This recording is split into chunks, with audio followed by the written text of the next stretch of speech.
trillion. We're going to be at close to $1 trillion.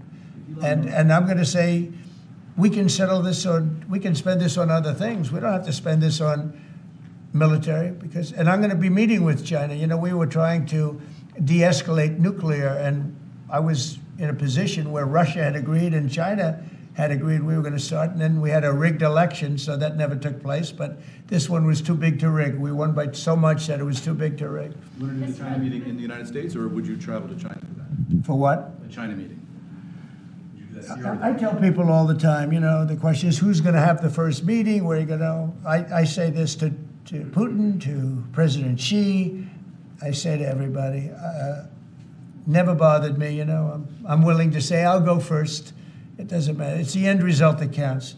So it doesn't make any difference. When do you want to have a conversation about global defense spending, you, China, Well, Russia? I'd like to have that as soon as things settle down. I'm going to have that conference primarily with China and Russia, because those are the two that really are out there. And we're going to have them spend a lot less money, and we're going to spend a lot less money. And I know they're going to do it. They agreed to it. We were talking about denuclearizing, and President Putin and I agreed that we were going to do it in a very big way.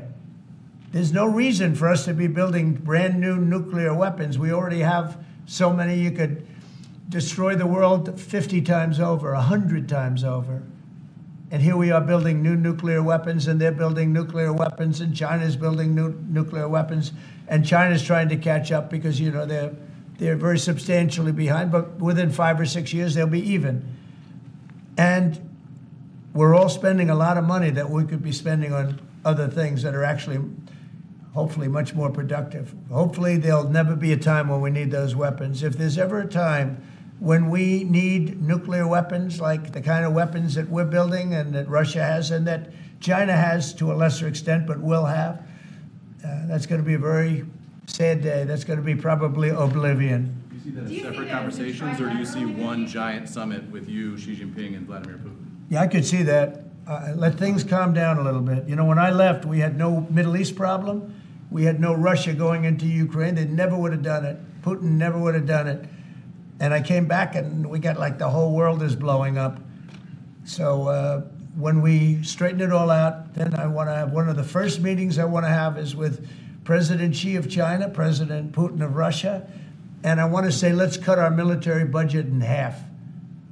And we can do that. And I think we'll be able to do it. If Elon Musk identifies wasteful spending in the Defense Department, defense contractors and the like, are you willing to go after that spending as well? We have to go waste, fraud, and abuse. Yeah, and we're doing that. Could we, I'm just wondering about your conversations on defense spending. Would you want to do that as a trilateral, or would you use the existing body that also already includes China and Russia, the G20? No, it's the people. It's President Putin, President Xi. I don't need bodies. I don't need anything. It's people. It's all about people. It's about relationship and people. And, you know, I've had a good relationship with President Putin. I've had a good relationship with President Xi. It's about people. And I think when things straighten out, which I hope will be in the not-too-distant future, the meeting I want to have first is a meeting with China and a meeting with Russia on slowing down, stopping, and reducing nuclear weapons in particular, and also on not having to spend the kind of money we're all spending on weapons, military weapons generally. I think my question is, would you have those meetings separately with each of those leaders, or would you try to bring them all together? Both. You start off separately, and that's what was happening. I was dealing with President Putin. We had really an understanding where we were going to denuclearize. What a beautiful term that is, right? Denuclearize. What a great thing if we could do that. And we were going to, he really liked the idea, and so did I. And we had then called China, and China was very open to it. And then COVID hit, and then we had a rigged election. But now there was no rigged election. Now we have an election that was too big to rig. That's what my whole theme was, too big to rig. And they tried, but they didn't pull it off. Sir, as part of the reciprocal tariffs, would you also direct agencies to study the impact they would have on prices in the U.S.?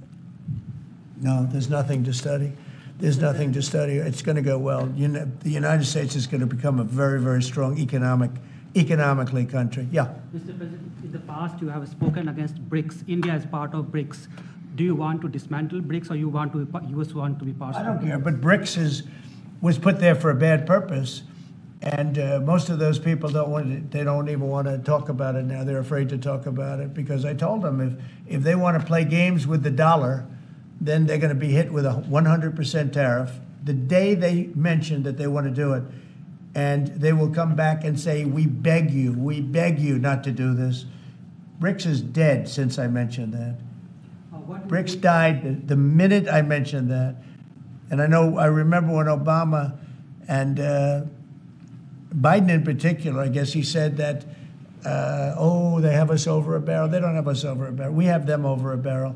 If BRICS wants to play games, those countries won't trade with us. We won't trade with them. And if any trading gets through, it'll be 100% tariff at least. On your What cabinet, would be your- You know what? When they hear that, what do you think they're going to do? They're going to say, look what happened to BRICS. They didn't want to talk about it. They don't even want to admit that they were a member of BRICS. That's what's happened. On your cabinet, sir, we saw Robert F. Kennedy Jr. get confirmed. He's going to come in here and be sworn in. Mitch McConnell has now voted against several of your nominees. He voted against RFK Jr. as the next health secretary, citing conspiracy theories.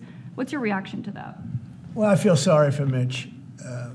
And I was one of the people that led. He wanted to go to the end and he wanted to stay leader. He's not equipped mentally. He wasn't equipped 10 years ago mentally, in my opinion. He'd let the Republican Party go to hell. If I didn't come along, the Republican Party wouldn't even exist right now. Mitch McConnell never really had it.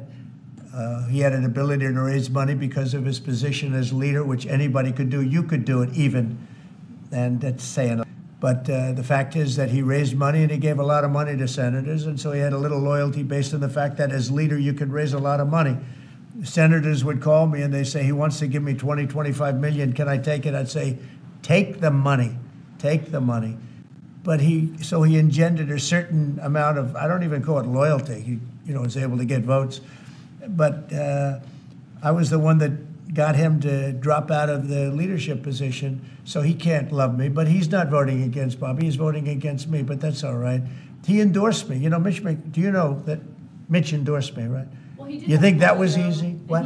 He had polio, obviously, and his. I don't know anything about he had polio. He had polio. Are you doubting that he had polio? I have no idea if he had polio. All I can tell you about him is that he shouldn't have been leader. He knows that. He voted against Bobby. He votes against almost everything now. He's a very bitter guy, and we have a very strong party, and he's almost not even really a very powerful member. I'd say he's not he's lost his power, and it's affected his vote. And it's one of those things. But in the meantime, Bobby did great, got more votes than anybody thought, and I think he's going to do phenomenally, just phenomenally in that position. And everybody else likewise did well. Not only well, they got more votes than anybody thought. Tulsi, look at how she did. She did great. Marco got 99 votes. How about that? And Marco got 99 votes. And Marco, by the way, I have to tell you, Marco Rubio's done a fantastic job. He's been a great Secretary of State. They're all doing great. But we're going to have a swearing in today, and maybe we're going to have a second one because I hear we have a couple of them coming up. And the man behind me is doing a fantastic job, Secretary of Commerce. And I think you're going to see something very big come from today's signing. This is going to be a very important signing. Okay? On U.S. Steel, sir, can I ask very quickly? You said you'd meet with the head of that company and the Japanese company. U.S. Steel is going to be here, and a lot of the steel companies are coming. I think steel companies, they love what's happening to them. We saved it. If I didn't do the tariffs from my first term, you wouldn't have one steel company here. You wouldn't have one steel. There wouldn't be a steel company alive in the United States. And right now, they're going to be thriving. They're doing very well, but they're going to be thriving. They're going to be coming out. People are going to want to buy those steel companies like crazy. Are you still planning to mediate talks between Nippon Steel and U.S. Steel? Yeah, I don't know. I think U.S. Steel right now has all the power. The tariffs have given U.S. Steel a new lease on life. Okay? Thank you all very much. Thank you. Thank you. Thank you. Let's go. Let's go, guys. ने बात की थी आज ये जो غیر رسمی انہوں نے گفتگو کی تھی صحافیوں سے. کون سے موقع پر؟ یہ ترک صدر جب آئے تھے تو اس دوران ایردوغان صاحب جو. جی جی. اچھا ایم سوری مجھے نہیں پتا کیونکہ میں آج تیسری بار 3 ہفتوں میں اڈیالہ گیا. جی جی. تو وہاں تو نہ آپ فون ساتھ رکھ سکتے ہیں، نہ سگنلز کام کرتے ہیں، اور نہ ہم ایک اڈیالہ جیل کو جیل مینول کے مطابق چلا سکتے ہیں، کیونکہ آج تیسرا ہفتہ تھا. کیا آپ ملاقات کے لیے گئے؟ لیکن ملاقات صرف میں نہیں، ہمارے اینٹی کرپشن منسٹر تھے کے پی کے مصدق عباسی صاحب، عادل بازئی تھے وہ ایم این اے جن کو شہباز شریف نے جھوٹے طور پہ پی ایم ایل این کا قرار دیا تھا، حلیم عادل شیخ تھے کراچی سے.